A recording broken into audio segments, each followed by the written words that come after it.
Imagine what it was like to go to school as a child.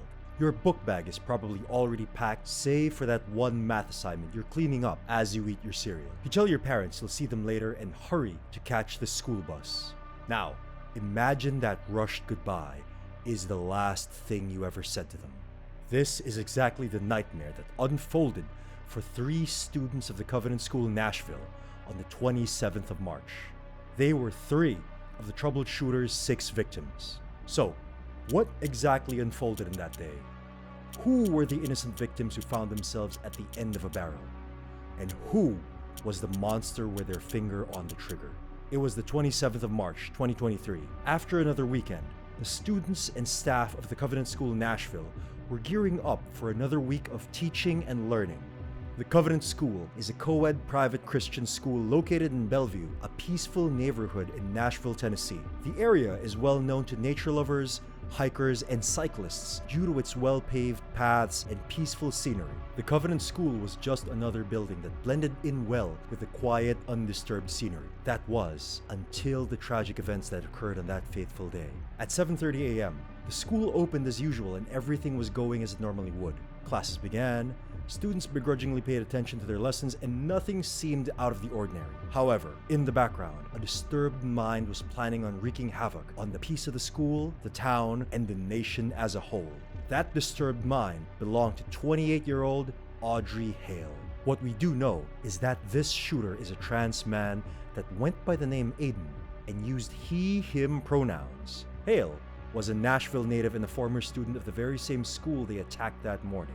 At 9:57 a.m., about 13 minutes before Hale wreaked havoc on the school, they sent a message to a former basketball team member, Everyana Patton. Patton and Hale had not been in contact for a very long time, not since they both played together in middle school, but Hale suddenly texted that morning, and the message was a dark and disturbing one. You'll probably hear about me on the news after I die. This is my last goodbye, and one day, this will make more sense. I've left behind more than enough evidence that something bad is about to happen. Patton had no idea that this message heralded the crime her former teammate was about to commit, and she would find out later, along with the rest of America, what Hale had done.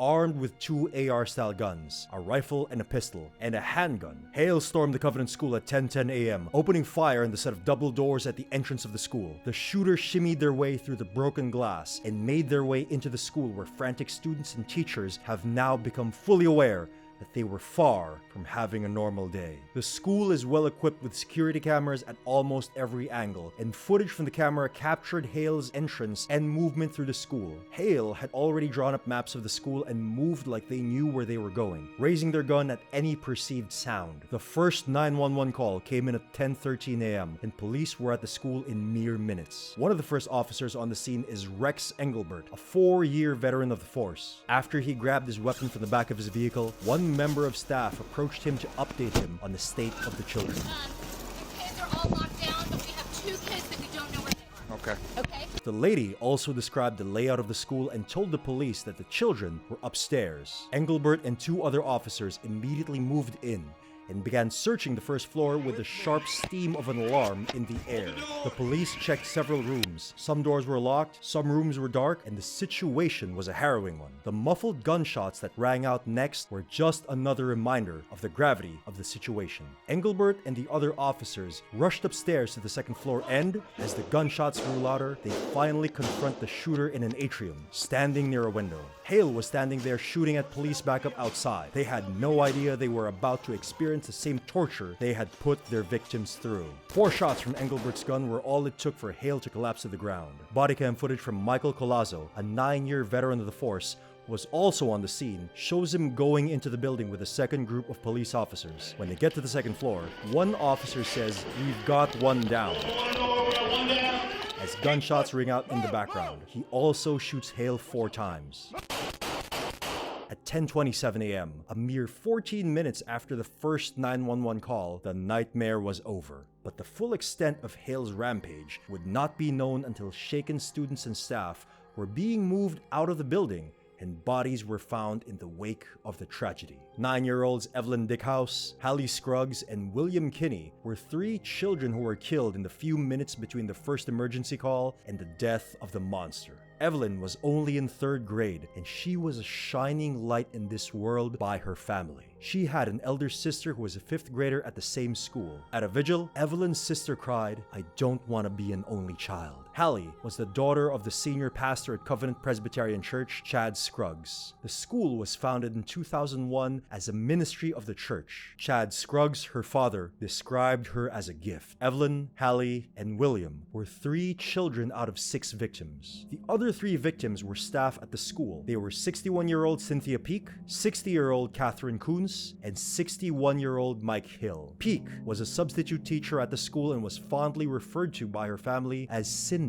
They described her as a pillar of the community and a teacher loved by all her students. She was also a close friend to Maria Lee, wife of Tennessee's Governor Bill Lee. He stated that the pair were supposed to have dinner together after Cindy filled in as a substitute teacher that day. Coons was the head of the Covenant School. She was described by her family as a woman who was deeply devoted to her family, her friends, and most especially the children she cared for. Mike Hill worked as a janitor at the school. He was a father of 7 children and grandfather of 14. He loved cooking and spending time with his family. Unfortunately, these 6 people were taken from this world and their families have been left to deal with a great loss. All this begs the question, why? Why would somebody do this? When the question of why Covenant School was posed to Dr. Jonathan Metzel, the Director of Medicine, Health, and Society at Vanderbilt University, he had this to say. School shootings, not always, but often somebody had an experience at that school. They went to that school, they had worked at that school, they had a relative. So when you hear school shootings, you think there's some connection. It's such a emotionally charged time in people's lives. I mean, forget shootings, just in general.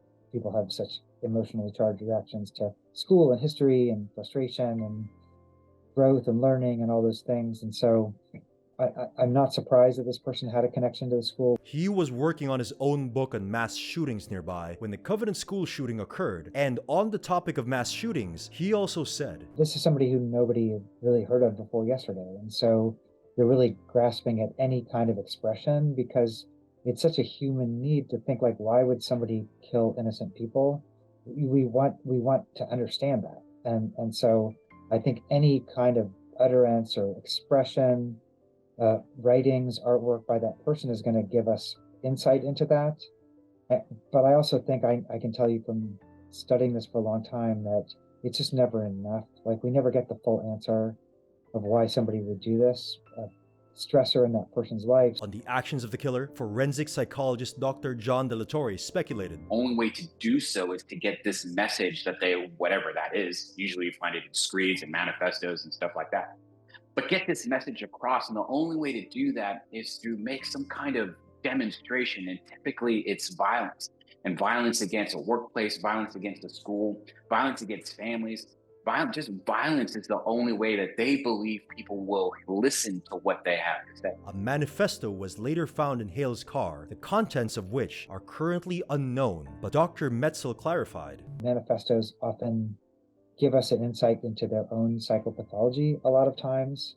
But then, of course, those manifestos are not free of the politics of race and gender and guns in America. And so then they're interpreted through those lenses. Through online sleuthing, it came to light that Hale liked to draw and had a plethora of artwork. Since then, people have been trying to see if there was some kind of a connection between the drawings and their murderous decision. On that, Dr. De La Torre said, and we can't read too much into what they were doing, but we can certainly look at the style in which it's being done, how forceful the lines, that are being drawn are, the sort of content of it. We can absolutely kind of take a look at what might this person have been experiencing, what is going on in the world around them that may have triggered wanting to do this piece of art. There a lot of the inner turmoil that a person would be experiencing has to come out somewhere.